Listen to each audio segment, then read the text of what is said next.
Hello guys, welcome back to the channel, and this time I'm going to show you a cool little trick with Stable Diffusion and ControlNet, using which you can do endless design variations for your metal band logos and stuff like this. So yeah, let's not waste any more time and begin.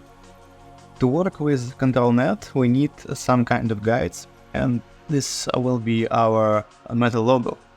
And in the first example, the base shape was drawn by hand, and I will not show you how to draw a metal logo by hand, but there is a very cool channel named Spearhead's Metal Art, where this guy explains various techniques about how to draw metal logos.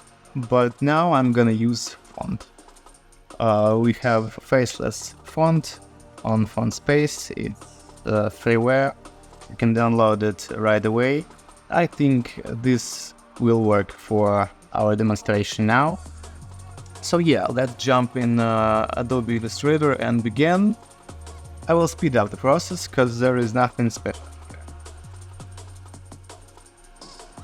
And yeah, this seems okay.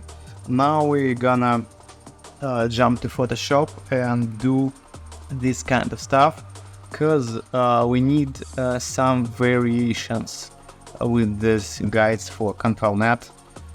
And I will also speed up the process because there is nothing special here, just adding strokes, blurring, and stuff like this. I think this will be enough. Let's jump into ControlNet and play with these files. Now, in Stable Diffusion, we need to go to image to image, drop our first image like so. Set our resolution to 800, increase sampling steps, and drop our second image to the ControlNet Scribble preprocessor. And yeah, from this point we're gonna play with these parameters a while, because the results will be very different. But to test things out, I'm gonna put just a very simple prompt and show you what we can get from it. Like that body is grindcore, gore, blood, death metal. And let's try. Yeah, this is not looking what I expected, but kinda cool.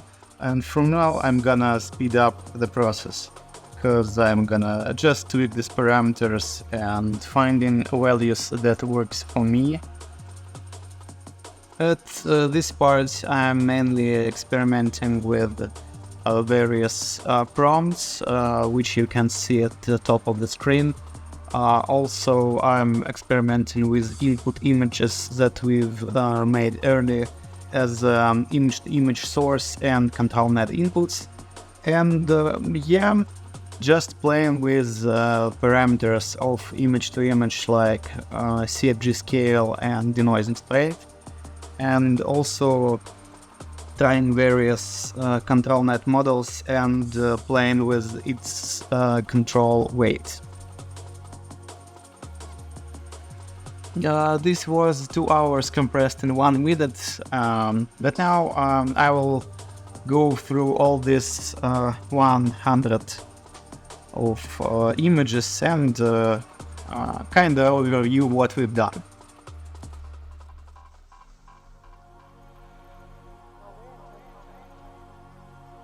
I really like this biopunk stuff, which look kinda like photos or some weird 3D renders. And also generations that trying to look like graffiti looks kinda cool, and yeah, I really like this stuff.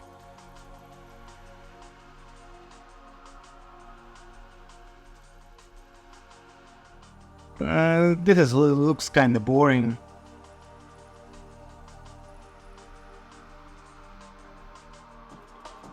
This is really too much.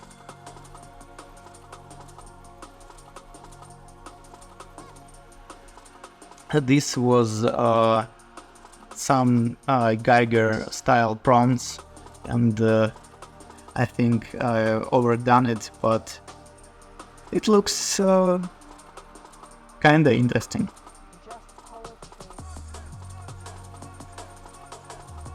This will work maybe.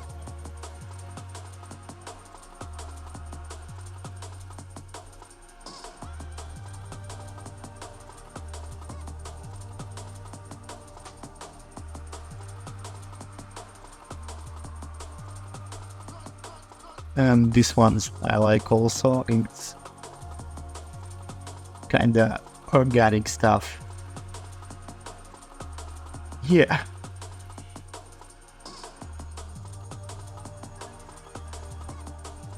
This one looks very cool, but I think I needed to increase resolution to go to more smaller details in these parts. Yeah, this is looking cool.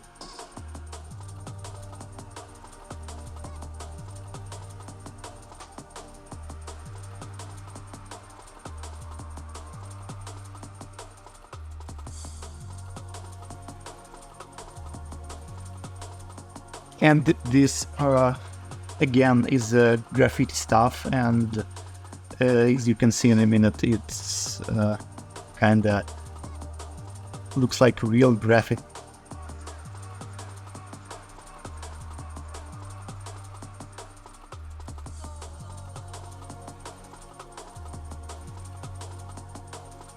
All this stuff is very graphic.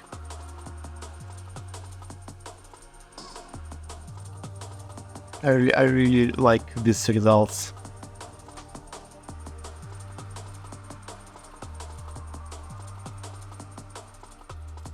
No, this one's not so much.